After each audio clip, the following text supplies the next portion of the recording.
In terms of the capacity that we have now, which it was not there before, we've beefed up that capacity in our mortuaries, and we have even some of the doctors that, in fact, not even last week, HOD was employing 2 other doctors that must assist us in our mortuaries, working very closely then on this issue of forensic with the Department of Community Safety.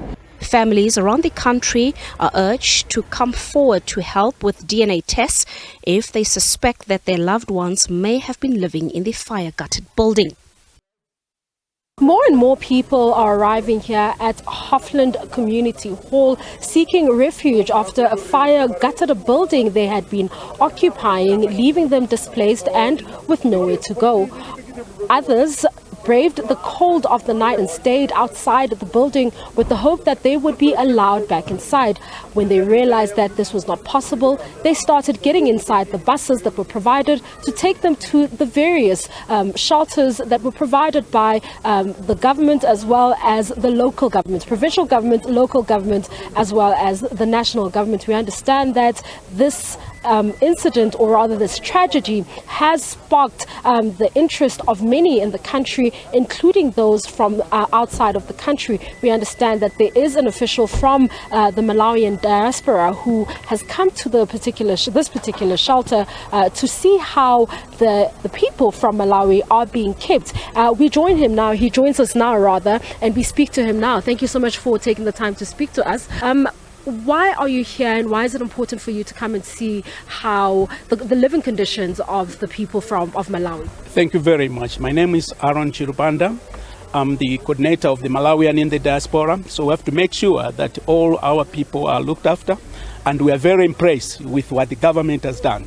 It's not only the Malawian. I've met my brothers from Tanzania are here, some are from Kenya, Zimbabwe, they are here. So and they are really looked after. We have seen they are given soaps, everything, right away from food to clothing and all that. So the government has really supported this initiative. And how many people are from Malawi? You did mention that, there's a significant number of people from Malawi who are here. Yes, the number confirmed, the date who have died is 20. But there are more, we are getting more, but I can't confirm, but the number is 20.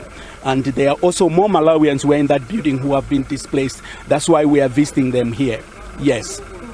And are you able to ascertain the status of, or the immigration status at the moment, and were you able to verify that? Well, that will be done by the consulate. They can talk, because I don't want to enter into the official, the status and the consulate. But what the government has assured us here is that the people who are in the camp, they are safe. By the rules of the rules of this, the people are safe in the camp. So, and most of them, we are pleading to the Malawians that who are in that building to come to the center, because they are afraid that some they will be deported and all that. This has got nothing. This is a disaster. This is a national disaster. Such thing doesn't happen. So please let them come to the center, those who are in the building and those who are affected. So I'm pleading to them. Absolutely. This is a tragedy that has befallen many and displaced many. But with regards to the immigration status, what would you say to those who want to come and enter the country illegally, given that the country is faced with somewhat of a challenge of illegal migration? Well, the immigration, I will not talk much of that. That's a challenge, but the authorities are busy dealing with that. Let me not go to this, because there are many Malawians here. Let me say, in my own example, I was born here. There are a lot of Malawians who are born here. There are a lot of Malawians which their great-grandparents were born here. So we support them. We have got a group which support Malawians in South Africa. That's what I can give you.